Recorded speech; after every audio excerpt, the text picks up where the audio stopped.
They buried the Duke with honor, and I wept where no one could see me. 3 nights later, I saw him standing on the chapel roof, watching me through the fog. I should begin by telling you that I am no one of consequence. My name is Eleanor Ashworth, but the name means nothing, carries no weight.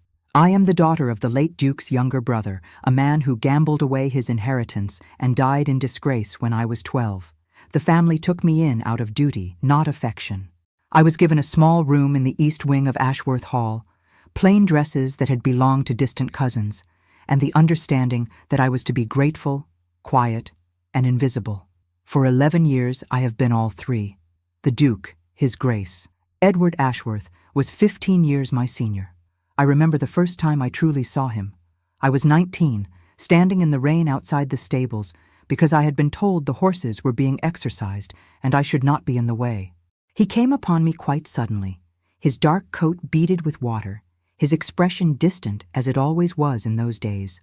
He looked at me for a long moment, as though I were a puzzle he could not solve, and then he said simply, "Come inside before you catch your death." It was the kindest thing anyone at Ashworth Hall had said to me in 7 years. After that, there were other small moments. A book left on the table in the library, with a ribbon marking a poem I had mentioned once in passing. A word spoken to the housekeeper that resulted in my room being moved to one with better light.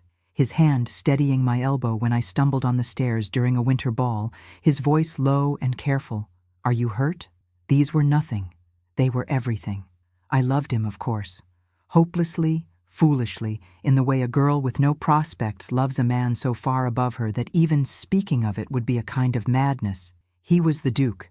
I was his poor relation, a charity case. He would marry someone suitable, someone with a title and a fortune, and the kind of beauty that belonged in ballrooms. I told myself I was content to love him from a distance, to carry the secret like a pressed flower between the pages of my heart. Then, 6 months ago, everything changed. The Dowager Duchess, Edward's mother, announced that he was to marry Lady Isabel Tremaine, the daughter of an earl, a woman of impeccable breeding and appropriate coldness. The engagement was celebrated with a ball that lasted until dawn.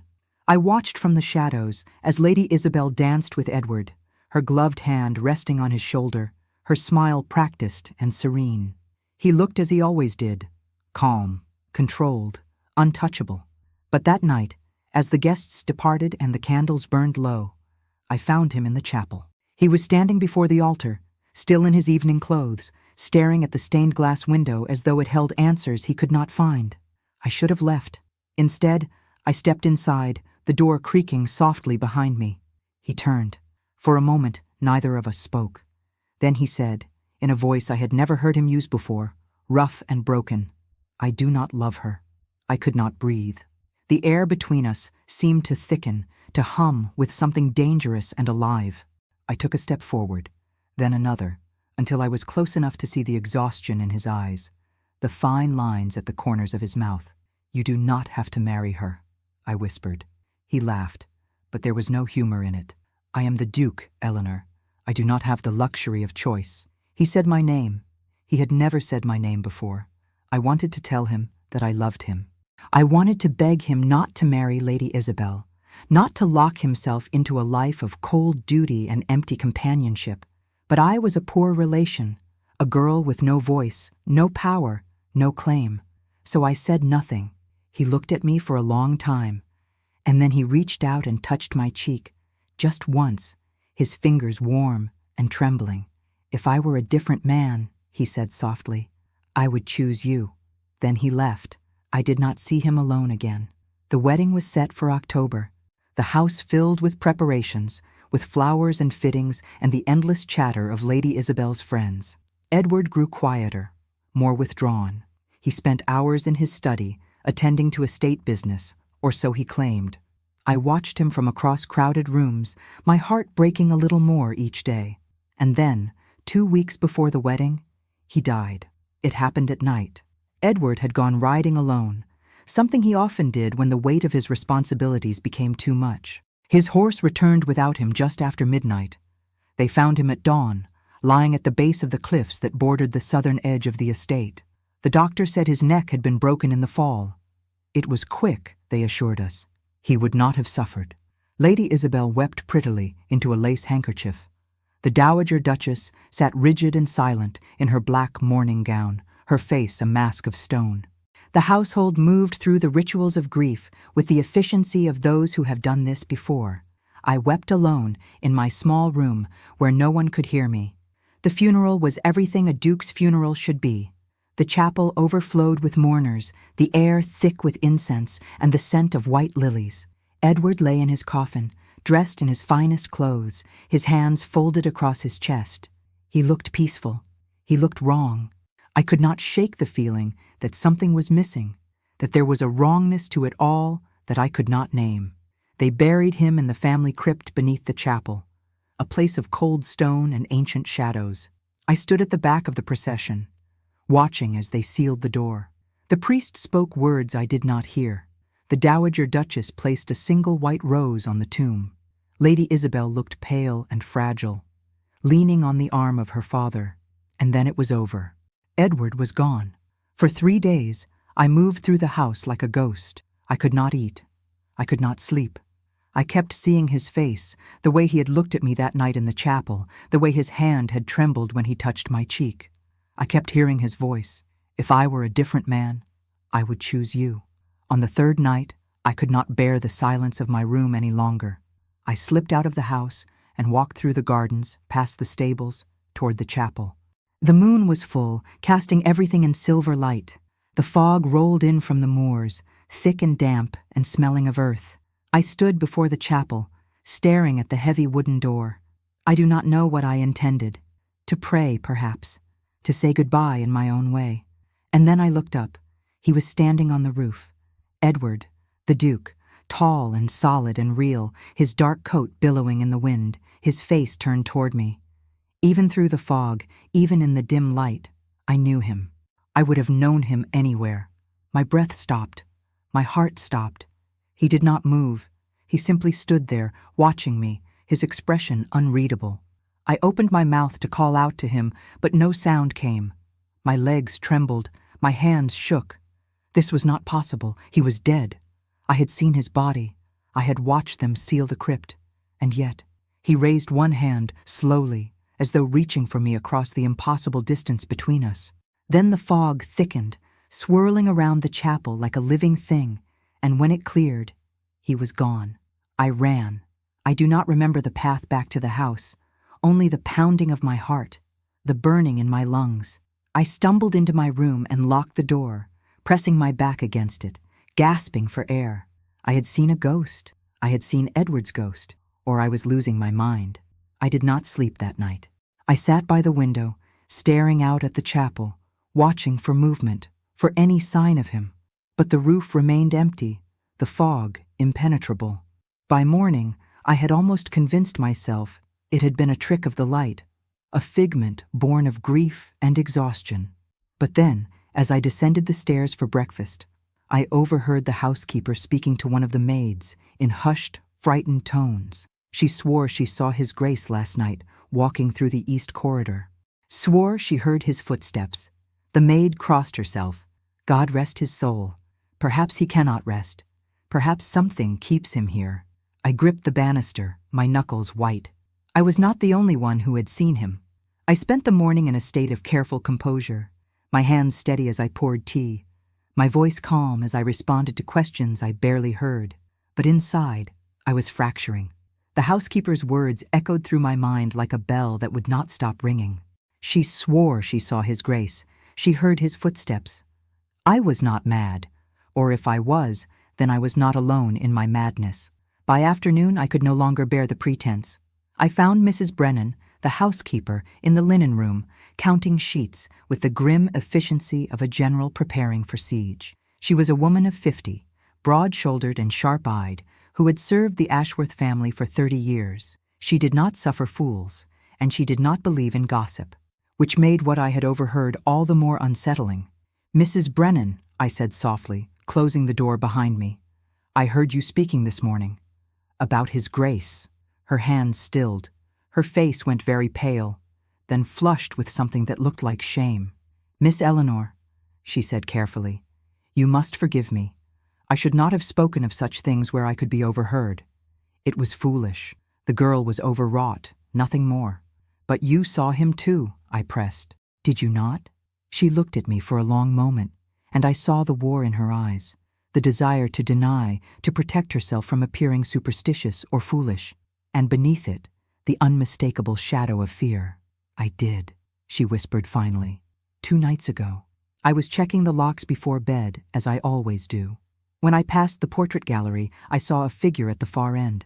A man, tall and dark-haired, standing before His Grace's portrait. I thought perhaps it was one of the servants, though I could not imagine why anyone would be there at such an hour. I called out, asking who was there. She swallowed hard. He turned, and I saw his face, Miss Eleanor. It was His Grace, as clear as I see you now. He looked at me, and for a moment, I thought he might speak, but then he simply walked through the wall, walked through it, as though it were made of mist. A chill ran down my spine. Where did he go? Into the east wing. Her voice dropped to barely a whisper. Your wing, Miss Eleanor. My room. He had been walking toward my room. I thanked Mrs. Brennan and left her to her sheets, my mind racing. If Edward was truly haunting Ashworth Hall, why? Ghosts, according to every story I had ever read, lingered for a reason. Unfinished business, a wrong that needed righting, a message that needed delivering, or a death that was not what it seemed. The thought struck me like a physical blow. I had been so consumed by grief that I had not questioned the circumstances of Edward's death. A riding accident, a fall from the cliffs. It was tragic, certainly, but not impossible. Edward was an excellent horseman, but even the best could be thrown. But what if it had not been an accident? I needed to know more. I needed to see where he had fallen. That afternoon, I borrowed a cloak and walking boots and set out across the estate. The day was gray and cold, the wind carrying the scent of rain. I followed the path Edward would have taken, past the stables and through the meadow, toward the cliffs that overlooked the sea. It was a beautiful place in summer, wild and windswept, the kind of place that made you feel small and alive all at once. But today, it felt menacing. The grass was slick with moisture, the ground uneven and treacherous. I reached the spot where they said Edward had fallen. There were still marks in the earth, the impression of hooves, the torn grass where the search party had trampled. I stood at the edge and looked down. It was a long drop, the cliff face jagged with stone. At the bottom, the rocks jutted up like broken teeth, dark and wet with spray. If Edward had fallen here, it would have killed him instantly. But as I studied the ground, something caught my eye. The hoof marks did not lead to the edge. They stopped several feet back, as though the horse had reared and refused to go further. And there, in the mud, partially obscured by rain and time, was the impression of a boot. A man's boot, too large to be Edward's. Someone else had been here. My heart began to pound. I knelt, tracing the outline with my finger, committing every detail to memory. Then I stood and looked around, searching for any other sign, any clue that might tell me what had happened. That was when I saw it. Caught on a bramble bush a few yards from the cliff edge, fluttering in the wind. A piece of fabric, dark wool, torn and muddied. I pulled it free and held it up to the light. It was good quality, the kind a gentleman would wear. But it was not from Edward's coat. I had seen his body. His clothes had been intact. This belonged to someone else. I folded the fabric carefully and slipped it into my pocket, my mind churning. If someone else had been here the night Edward died, if there had been a struggle, then his death was not an accident. It was murder. The thought was so monstrous, so impossible, that I could hardly breathe. Who would want Edward dead? He was respected, admired, if somewhat distant. He had no enemies that I knew of. But then I thought of Lady Isabel, of the Dowager Duchess, of the vast Ashworth fortune, and the title that would pass to Edward's cousin, a man I had met only once, at the funeral. A man whose eyes had lingered on the house with an expression I could not quite name. I needed proof. I needed to know the truth, but I also knew that I could not do this alone. If I went to the magistrate with suspicions and a scrap of cloth, I would be dismissed as a hysterical woman, a poor relation overcome by grief. I needed someone who would believe me, someone who would help. And there was only one person I could think of. Dr. Henry Ashford had been Edward's physician for the past 5 years. He was a man of science, rational and pragmatic, with little patience for superstition or dramatics. But he was also kind, and he had always treated me with more respect than my station warranted. If anyone could be trusted with this, it was him. I found him at his home in the village, a modest house on the edge of the square. He answered the door himself, his shirt sleeves rolled up, his spectacles perched on his nose. When he saw me, surprise flickered across his face, followed quickly by concern. "Miss Ashworth," he said, "is something wrong?" "I need to speak with you," I said quietly. "About His Grace." He hesitated, then stepped aside and gestured me in. His study was warm and cluttered, filled with books and medical instruments and the faint smell of carbolic acid. He poured me a cup of tea, which I accepted but did not drink, and sat across from me, his expression grave. "What is this about, Miss Ashworth?" I took a breath and told him everything. The figure on the chapel roof, the housekeeper's account, the boot print at the cliff, the torn fabric. I spoke quickly, the words tumbling out before I could second-guess myself, before I could stop and realize how mad I must sound. When I finished, Dr. Ashford was silent for a long moment. Then he leaned back in his chair and rubbed his eyes, looking suddenly very tired. "You believe the Duke was murdered?" he said flatly. "I believe it is possible," I replied, "and I believe his ghost is trying to tell us so." He stood and walked to the window, staring out at the gray sky. "Miss Ashworth," he said carefully, "grief can do strange things to the mind. It can make us see things that are not there, convince us of impossibilities." "I am not imagining this," I said, my voice sharper than I intended. "I am not some fragile girl overcome by sentiment. I saw him. Mrs. Brennan saw him, and someone was at those cliffs the night he died. Someone other than Edward." He turned to look at me, and I saw the conflict in his eyes, the desire to dismiss me, to protect me from whatever dark path I was walking, and beneath it, something else. Doubt. "There is something you are not telling me," I said softly. "What is it?" He sighed.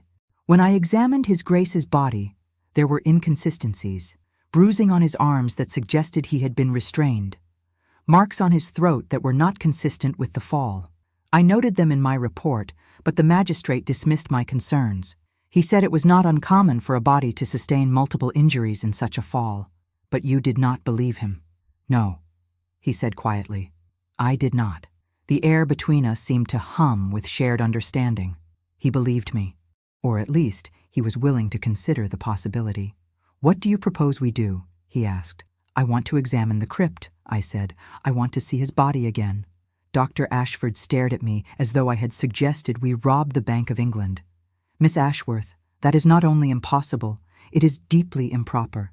The family would never allow it. Then we will do it without their permission," I said firmly. "Tonight." He opened his mouth to protest, then closed it again. For a long moment, he simply looked at me, and I saw the exact moment he made his decision. "Very well," he said. "Tonight." We agreed to meet at the chapel at midnight when the household would be asleep. I returned to Ashworth Hall with my heart racing, my mind already planning what we would need. A lantern, tools to open the crypt, and courage. So much courage. That evening, I sat through dinner in silence, barely tasting the food, barely hearing the conversation around me. Lady Isabel had left that morning, returning to her father's estate.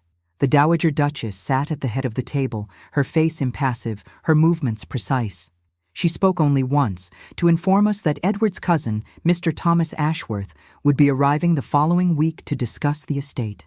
The way she said it made my skin prickle.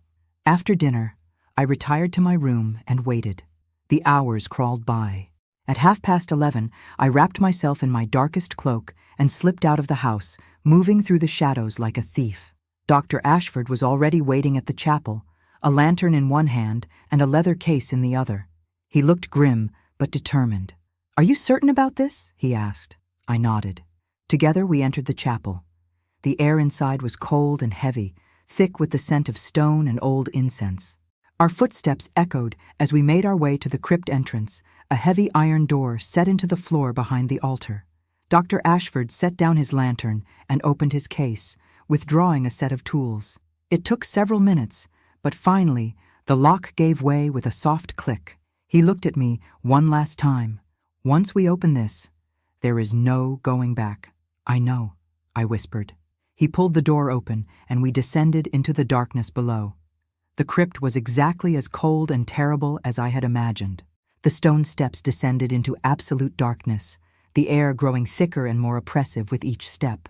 Dr. Ashford went first, holding the lantern high, its light throwing grotesque shadows across the walls. I followed close behind, one hand pressed against the damp stone to steady myself, the other clutching my skirts to keep from tripping. At the bottom, the crypt opened into a low vaulted chamber lined with stone tombs. Generations of Ashworths lay here, their names carved into marble, their bodies sealed away from the world. The silence was profound, broken only by our breathing and the soft drip of water from somewhere in the darkness. Edward's tomb was at the center, newer than the others, the marble still white and clean. His name was already engraved: Edward James Ashworth, 8th Duke of Ashworth. Beloved son, not beloved husband.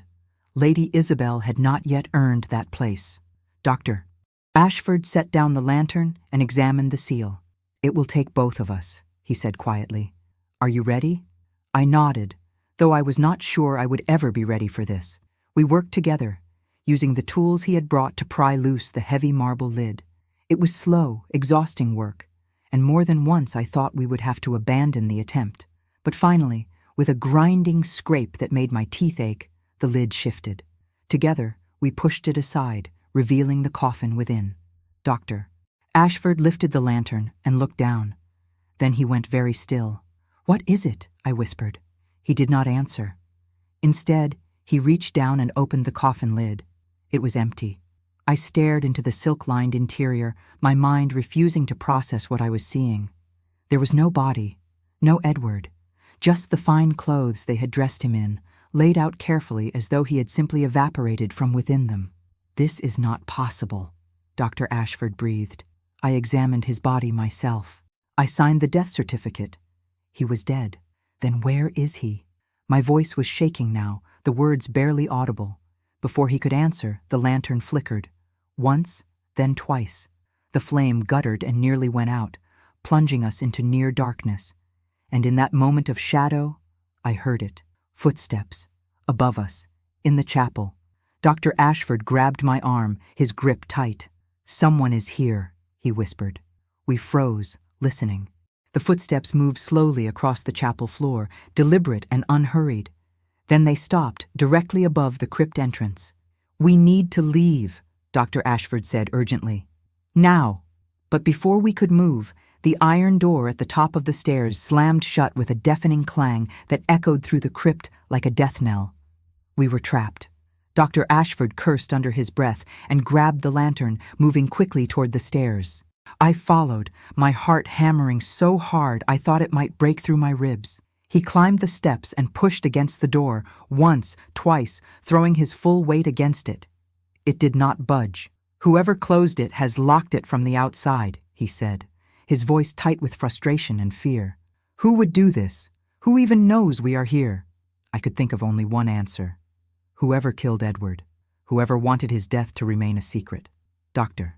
Ashford descended the stairs again, his face grim in the lantern light. "We will have to wait until morning," he said. "Someone will come to the chapel eventually. We can call for help then." But I was not listening. I was staring at the empty coffin, at the clothes that lay within it, at the wrongness of it all. Edward was not dead, or he had been dead, and now he was not, or something else entirely, something I could not begin to understand. And then I saw it. Tucked beneath the folded jacket, barely visible in the dim light, a piece of paper. I moved to the tomb and reached inside, my fingers closing around the paper. It was a letter, folded once, the paper fine and cream-colored. My hands trembled as I opened it. The handwriting was Edward's.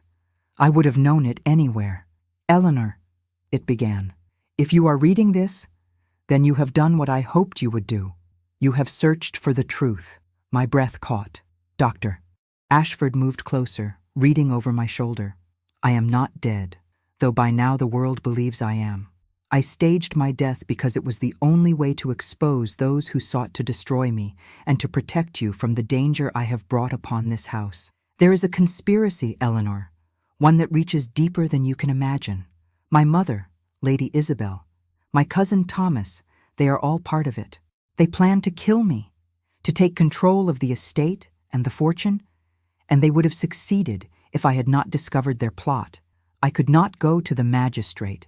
The magistrate is paid by my cousin. I could not trust anyone within the family, save you. But I could not involve you directly, could not risk them turning their attention to you. So I did the only thing I could. I arranged for a body to be found at the cliffs, a man of similar build and coloring, dressed in my clothes. Dr. Ashford unknowingly pronounced him dead. The funeral was carried out, and I disappeared. But I have not left Ashworth Hall. I have been watching, waiting, gathering evidence, and now I need your help. Meet me in the hidden room behind the library at midnight tomorrow. Come alone. Tell no one, not even Dr. Ashford. I will explain everything. I know what I am asking of you is dangerous. I know I have no right to pull you into this darkness, but you are the only person I trust, the only person I have ever trusted. If I were a different man, I would have told you this before. I love you, Eleanor. I have loved you since the day I found you standing in the rain, too proud to come inside. I love you still. Edward. The letter fell from my hands. I could not speak. I could not think. Edward was alive. He loved me, and he was in terrible danger. Dr. Ashford picked up the letter and read it again, his expression shifting from shock to disbelief to grim understanding. If this is true, he said slowly, then we are all in danger. If the Dowager Duchess and the others discover that you know, they will not hesitate to silence you. I know, I whispered, but I have to help him. I have to. He looked at me for a long moment, and I saw the war in his eyes. The rational man who wanted to go to the authorities, to handle this through proper channels, and the man who understood that there were no proper channels left, that corruption had seeped into every corner of this affair. Finally, he nodded. Then we do this carefully. We gather evidence. We find a magistrate outside of this county, someone who cannot be bought, and we bring them all to justice. But we were not thinking about tomorrow night. We were not thinking about the hidden room, or what Edward would tell me, or how we would prove any of this. We were thinking about how to get out of this crypt alive. Dr. Ashford examined the door again, then the walls, searching for any weakness, any other way out. I stood in the center of the chamber, my mind racing. Edward had been here. He had left the letter for me to find, which meant he knew I would come looking, which meant he might be watching even now. Edward, I called out softly, my voice echoing off the stone. If you can hear me, we need your help. Silence, please, I whispered. I know you are here. I have seen you. I know you are alive. For a moment, nothing. Then, from somewhere in the darkness beyond the lantern's reach, I heard it. A soft scraping sound, like stone moving against stone. Dr. Ashford spun around, holding the lantern high. There, he said, pointing to the far wall. There is something there. We moved closer, and I saw what he had seen. A section of the wall that did not quite match the others, the stone slightly lighter, the mortar newer. Dr. Ashford pressed against it, testing, and suddenly it shifted inward with a grinding sound. A hidden passage. He looked at me, his eyes wide. How did you know? I did not, I said. But Edward did. We entered the passage, the lantern barely penetrating the oppressive darkness. It was narrow and low, forcing us to stoop, the air stale and thick. We walked for what felt like an eternity, the passage twisting and turning, sloping gradually upward. And then, ahead, I saw light, faint and flickering, but unmistakable. The passage opened into a small chamber, lit by a single candle, and there, sitting on a rough wooden bench, dressed in plain dark clothes, his face shadowed but unmistakable, was Edward. He stood when he saw us, his expression a mixture of relief and fear and something else, something that made my heart stop. Eleanor, he said, and his voice was exactly as I remembered it. You came. I could not move. I could not breathe. He was alive. He was here. He was real. Dr. Ashford stepped forward, his voice sharp with anger and confusion. "Your Grace, what is the meaning of this? Do you have any idea what you have put us through?" But Edward was not looking at him. He was looking at me. "I am sorry," he said softly, "for all of it. But there was no other way." And then, before I could stop myself, before I could think or hesitate or remember all the reasons this was impossible, I crossed the distance between us and threw my arms around him. He caught me, his arms wrapping around me, solid and warm and alive. I felt his heart beating against mine, felt the tremor that ran through him, felt the way he held me as though he would never let go. "I thought you were dead," I whispered into his shoulder. "I thought I had lost you. You will never lose me," he said, his voice rough with emotion. "I swear it." For one perfect moment, nothing else mattered. Not the danger, not the conspiracy, not the impossible situation we found ourselves in. Only this, only him, only us. And then Dr. Ashford cleared his throat and reality came crashing back. "Your Grace," he said firmly, "you owe us an explanation. All of it." Edward released me, though his hand found mine and held it tight. And then, in the flickering candlelight of that hidden room, he began to tell us everything. Edward led us deeper into the hidden passages, through corridors I had never known existed, until we emerged in a small room behind the library. It was sparsely furnished with a cot, a desk covered in papers, and a single lamp that cast long shadows across the walls. This was where he had been hiding. This was where he had been watching us all. He gestured for us to sit, but I could not. My legs felt weak, my mind still reeling from the impossibility of his presence. Dr. Ashford remained standing as well, his arms crossed, his expression skeptical and wary. Edward paced for a moment, gathering his thoughts, then turned to face us. "It began 6 months ago," he said quietly. "Shortly after my engagement to Lady Isabel was announced, I received a letter from my solicitor in London, expressing concern over irregularities in the estate accounts. Large sums of money had been withdrawn over the past 3 years, always with my mother's signature authorizing the transactions, but I had never approved these withdrawals. I had never even been informed of them. "How much?" Dr. Ashford asked. "Nearly £80,000. I gasped. It was an inconceivable sum, enough to ruin a lesser family entirely. "I confronted my mother," Edward continued. "She claimed ignorance at first, said the solicitor must be mistaken. But I pressed her, and eventually, the truth came out. She had been paying blackmail. For years, someone had been threatening to expose a secret about our family, something that would destroy our name and fortune if it became known." "What secret?" I asked. Edward's jaw tightened. "My father, the 7th Duke. He did not die of a heart condition, as the family has always claimed. He was murdered, poisoned. And my mother knew who did it, because she was the one who arranged it." The words hung in the air like smoke. I felt the blood drain from my face. "Your mother killed your father?" "Not directly. She paid someone to do it. A doctor, a man skilled in poisons that mimic natural death. My father was a cruel man, Eleanor. Violent. He made my mother's life a misery, and mine as well. When I was 12, she decided she could bear it no longer. She arranged his death and made it look like illness. No one questioned it. No one investigated."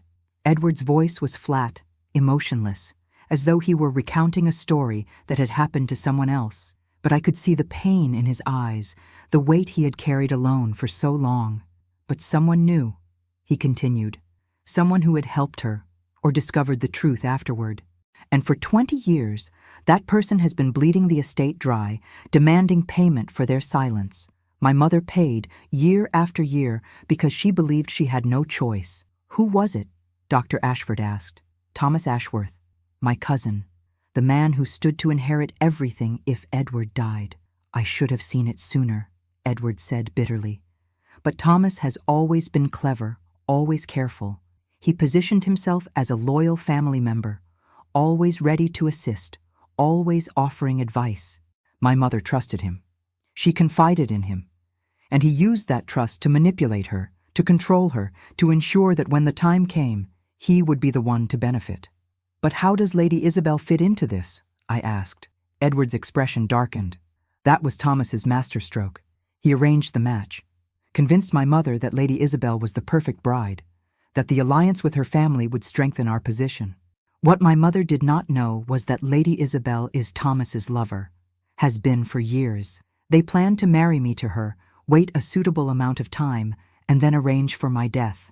An accident, an illness, something that would not raise suspicion. Lady Isabel would inherit as my widow, and she would share everything with Thomas. And your mother agreed to this? My mother did not know the full extent of the plan. She thought she was simply arranging a good marriage. But I believe Thomas intended to eliminate her as well, once I was dead, and he had control of the estate. She has served her purpose. She is a liability now. I felt sick. The web of deceit and murder was so vast, so carefully constructed, that it seemed almost impossible to unravel. How did you discover all of this? Dr. Ashford asked. Edward walked to the desk and picked up a stack of letters. I hired investigators in London. Discreetly. They traced the blackmail payments, uncovered the connection between Thomas and Lady Isabel, found the doctor who had poisoned my father. He is dead now, but he kept records, detailed records, including letters from my mother, instructions, payments, everything we need to prove what she did, and to prove what Thomas planned to do to you, I added. Edward nodded, but I needed more than just evidence of past crimes. I needed to catch them in the act, so I let them believe their plan was working. I pretended not to notice the signs, the way Lady Isabel watched me, assessing me as though I were a prize horse, the way Thomas offered to accompany me on my evening rides, always suggesting the cliffs, always insisting I take that particular path. I knew what they were planning. I simply needed them to reveal themselves. So you faked your death, Dr. Ashford said slowly. But who was the body we buried? A man from London, someone who bore a resemblance to me. He had died of consumption in a workhouse, and I arranged for his body to be transported here. I paid men to stage the accident, to ensure the body was found at the cliffs. I knew you would be called to examine him, doctor, and that in the darkness and rain you would see what you expected to see. Forgive me. I did not want to deceive you, but I could not risk anyone knowing the truth. Dr. Ashford looked as though he did not know whether to be angry or impressed. And what now? You have your evidence. What do you intend to do with it? I intend to confront them, Edward said. All of them. Tomorrow night, I have arranged for the magistrate from the neighboring county to be present. A man Thomas does not control. I will present the evidence, and they will be arrested. My mother, Thomas, Lady Isabel, all of them. But they will deny it, I said. They will claim the evidence is forged, that you are mad with grief or seeking revenge. Which is why I need witnesses, people who can corroborate my story, who can testify to what they have seen and heard. Edward looked at Dr. Ashford. You examined my father's body 20 years ago. You signed his death certificate. Do you remember anything unusual about his death? Dr. Ashford frowned, thinking. He was only my second year of practice. I was young, inexperienced. The family physician had retired, and I was called in to attend the Duke in his final hours. He died quickly, violently. I remember thinking at the time that it did not seem like a heart condition, that the symptoms were unusual. But the Dowager Duchess was insistent, and I had no reason to question her. If you were to examine the body now, could you determine if he was poisoned? Perhaps, if the poison was something that leaves traces in the bones or hair.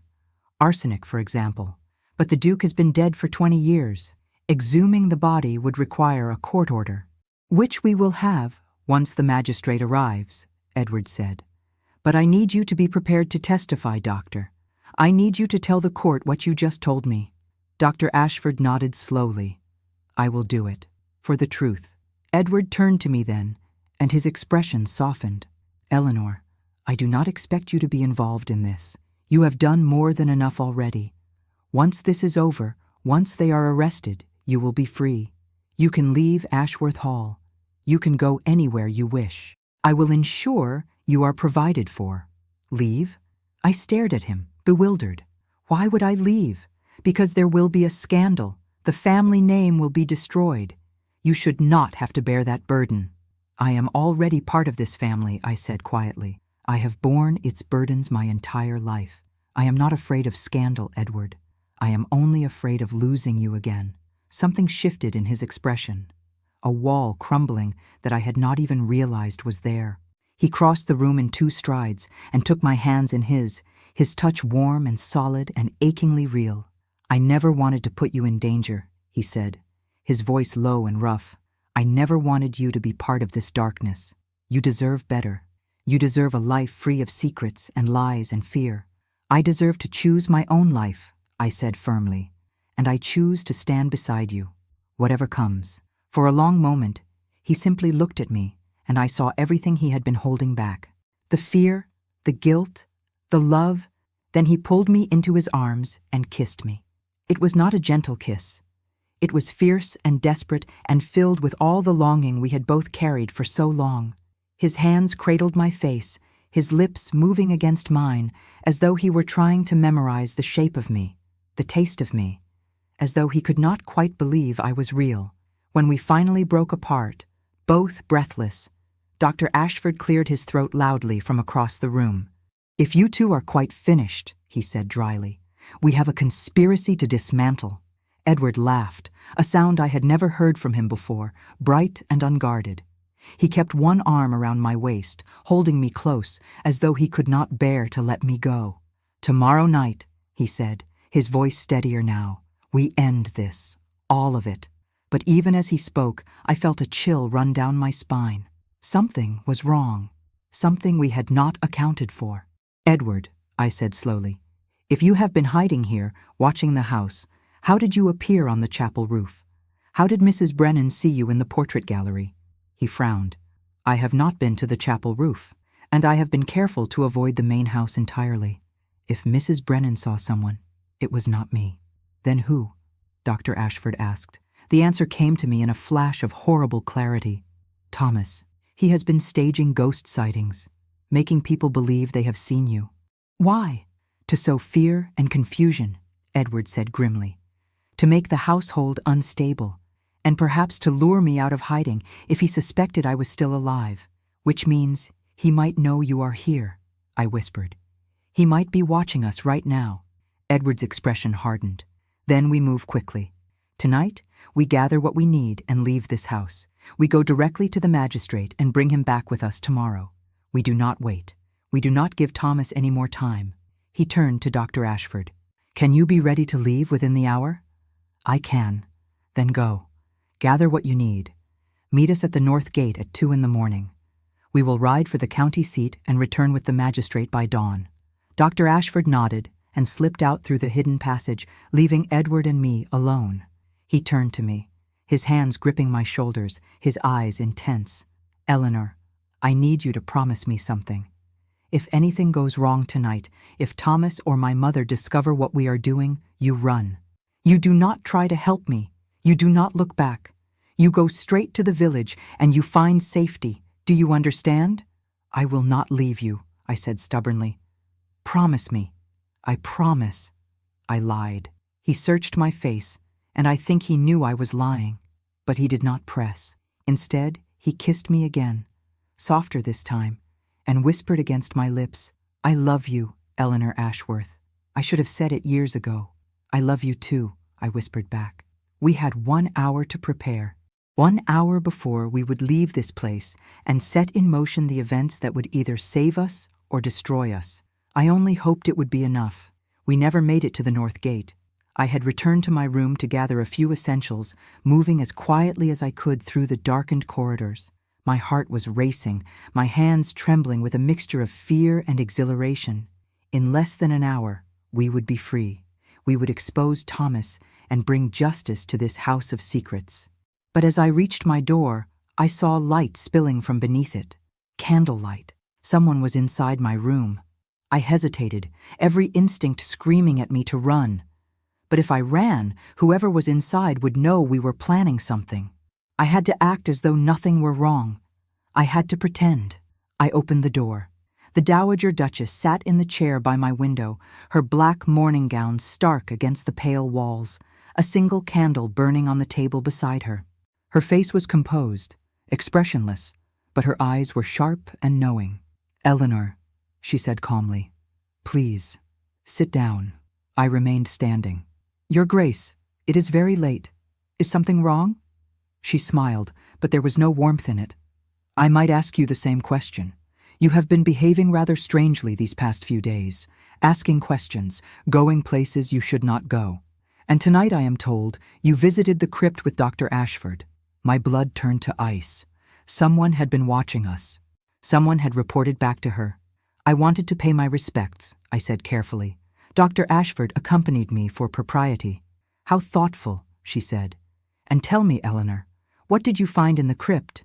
Did you find what you were looking for?" I forced myself to meet her gaze. "I found a tomb." Nothing more. She stood, moving toward me with slow, measured steps. "You always were a poor liar, Eleanor. It is one of your more endearing qualities, I suppose. Your honesty, your inability to hide what you feel. Edward saw it in you. That vulnerability, that naivety. It is why he cared for you, I think." The way she spoke of Edward in the past tense made my stomach turn. "He is dead," I said quietly. "What does it matter now what he felt? Does he not deserve the truth, even in death? Does he not deserve to be properly mourned by the woman who loved him?" I said nothing. There was a trap here, hidden beneath her words, and I could feel it closing around me. "I know my son loved you," she continued softly. "He was foolish enough to tell me so shortly before he died. He wanted to break his engagement to Lady Isabel. He wanted to marry you instead. Can you imagine? A duke and a penniless orphan. It would have been a scandal that destroyed us all. What did you do?" The words escaped before I could stop them.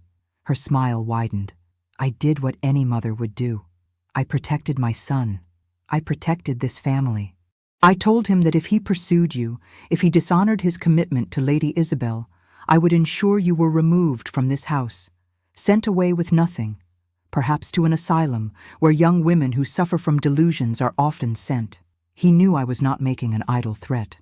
You threatened me to control him," I whispered, horror washing over me. "You used me against him." "I used common sense," she corrected. "Edward was ruled by sentiment. Someone needed to make the difficult choices. And now, here we are. My son is dead, and you are still asking questions you should not ask, uncovering truths that should remain buried." She moved closer, and I saw something glint in her hand, a small glass vial, filled with clear liquid. "You are going to drink this," she said pleasantly. "It will be quick, painless. In the morning, they will find you in your bed, another tragic death in a house already heavy with grief. Perhaps you could not bear the loss of my son. Perhaps your heart simply gave out. These things happen." I backed toward the door, but it opened before I could reach it. Thomas stepped inside, his expression cold and satisfied. "Going somewhere, Miss Ashworth?" I was trapped between them. My mind raced, searching for options, for any way out. Edward had told me to run if anything went wrong, but there was nowhere to run now. "You do not have to do this," I said desperately. "Edward is dead. Whatever you were planning, it is over. Let me go. I will leave tonight. I will never speak of any of this." "But you already have spoken," Thomas said. "To Dr. Ashford. You have contaminated him with your suspicions. No, Miss Ashworth, I am afraid we cannot allow you to leave. You know far too much." The Dowager Duchess held out the vial. "Drink it, Eleanor. Make this easy on yourself." "I would rather die fighting than die quietly," I said, and lunged for the door. Thomas caught me, his grip bruising on my arms. I struggled, kicking and clawing, but he was stronger than I was. He forced me back, pushing me into the chair, holding me there while the Dowager Duchess approached with the vial. And then the window shattered. Edward crashed through in a shower of glass, his momentum carrying him into Thomas. They went down together, a tangle of limbs and fury. The vial fell from the Dowager Duchess's hand and shattered on the floor, the liquid pooling like spilled moonlight. I scrambled away, my hands cut from broken glass, my heart hammering. Edward and Thomas fought with savage intensity, trading blows that echoed through the room. The Dowager Duchess screamed for help, her composure finally breaking. Edward, stronger and driven by rage, gained the upper hand. He pinned Thomas to the floor, his forearm pressed against his cousin's throat. "It is over, Thomas," he said, his voice cold and deadly. "The magistrate is already here. Dr. Ashford brought him an hour ago." "Your men at the gates have been arrested. There is nowhere left to run." Thomas's eyes widened with fury and disbelief. "You are supposed to be dead." "I was," Edward said. "But the dead have a way of returning when there are wrongs to right." The door burst open, and Dr. Ashford entered with 2 constables and a stern-looking man I did not recognize. The magistrate. They took in the scene with grim efficiency. "Arrest them both," the magistrate said, gesturing to Thomas and the Dowager Duchess. "Conspiracy to commit murder, attempted murder, and we will be investigating the death of the 7th Duke as well." The constables moved forward, but the Dowager Duchess drew herself up with all the dignity she could muster. "You have no proof," she said coldly. "This is the word of a dead man and a hysterical girl against mine." "We have your letters," Edward said quietly, standing. "The ones you wrote to the doctor who poisoned my father. We have the blackmail payments, all traced back to Thomas. We have witnesses who saw Thomas staging ghost sightings to terrorize this household. And we have the body you buried in my place, a body that will prove my death was faked with your knowledge and participation." Her face went white. "Edward," he shook his head, "I gave you a chance to confess, to tell the truth. You chose this path, Mother, not I." The constables took them both. Thomas struggled and cursed. The Dowager Duchess went silently, her back straight, her face a mask. But as they led her past me, she paused. "He would have been nothing without me," she said softly. "Nothing. I built this family. I protected it. And now it will fall." "No," Edward said. "It will heal." They were taken away, down the stairs and out into the night, where a carriage waited to transport them to the county jail. When they were gone, the house fell silent. Edward turned to me, his face pale, his hands shaking. "Are you hurt?" I looked down at my bleeding palms, the cuts from the glass, and shook my head. "Nothing that will not mend." He crossed to me and took my hands in his, examining the wounds with gentle care. "I am sorry," he said hoarsely. "I should have come sooner. I was waiting for the magistrate. I thought we had more time. If Thomas had succeeded, if I had lost you. But you did not," I said softly. "I am here. You are here. It is over, Edward." He pulled me into his arms, holding me as though I might disappear if he let go. I felt the tremor that ran through him, the release of weeks of tension and fear. I held him just as tightly, my face pressed against his shoulder, breathing in the scent of him, feeling the solid reality of his presence. Dr. Ashford cleared his throat from the doorway. "Your Grace, the magistrate requires your statement. There are documents to sign, testimony to give. It will be a long night." Edward nodded but did not release me. "Eleanor will need her hands tended to. Can you see to it, Doctor?" "Of course." The next hours passed in a blur. My hands were bandaged. Statements were taken. The hidden room was searched, the evidence catalogued. Lady Isabel was arrested at her father's estate, brought back in chains, her mask of composure shattered beyond repair. By dawn, the truth was known throughout the county. The Dowager Duchess and Thomas Ashworth, conspirators and murderers. The 7th Duke, victim of poison. The 8th Duke, alive and vindicated. And me, Eleanor Ashworth, no longer invisible, no longer powerless, but the story was not quite finished.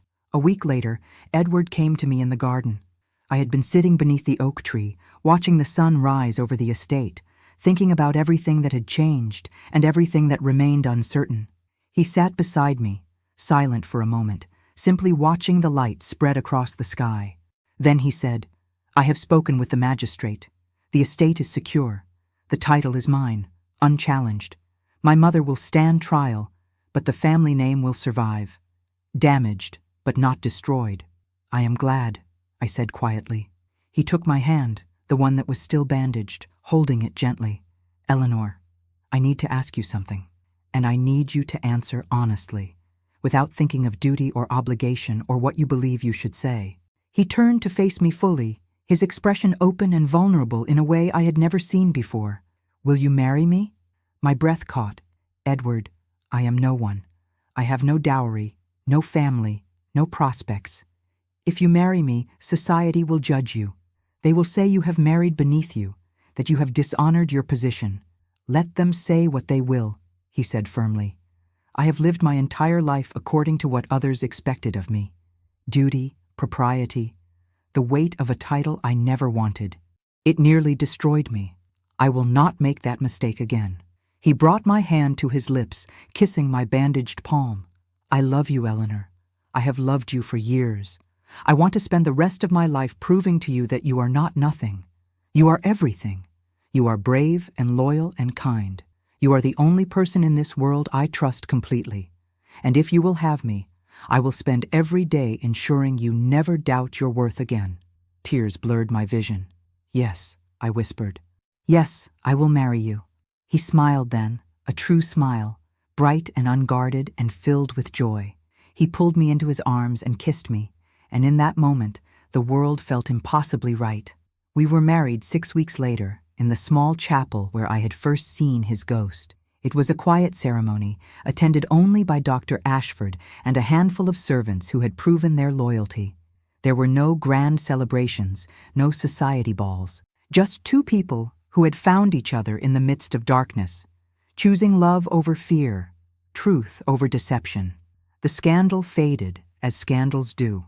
Some whispered about the Duke who married his poor relation, but more spoke of the Duke who had exposed corruption, who had brought justice to his family, who had saved an innocent woman from murder. Edward and I rebuilt Ashworth Hall together, not as Duke and Duchess bound by duty, but as partners bound by choice.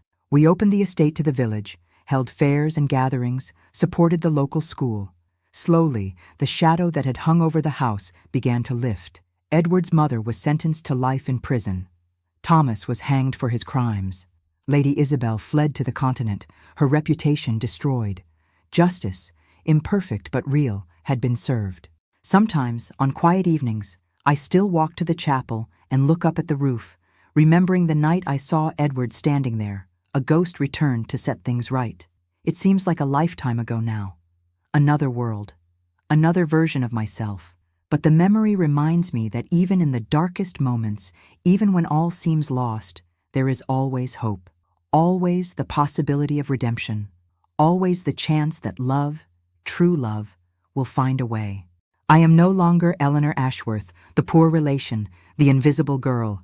I am Eleanor, Duchess of Ashworth. But more than that, I am simply Eleanor, the woman who loved a duke, the woman he loved in return. And in the end, that is all that truly matters. They buried the duke with honor, and I wept where no one could see me. But he came back through fog and shadow and impossible odds, and he chose me. He will always choose me, and I will always choose him.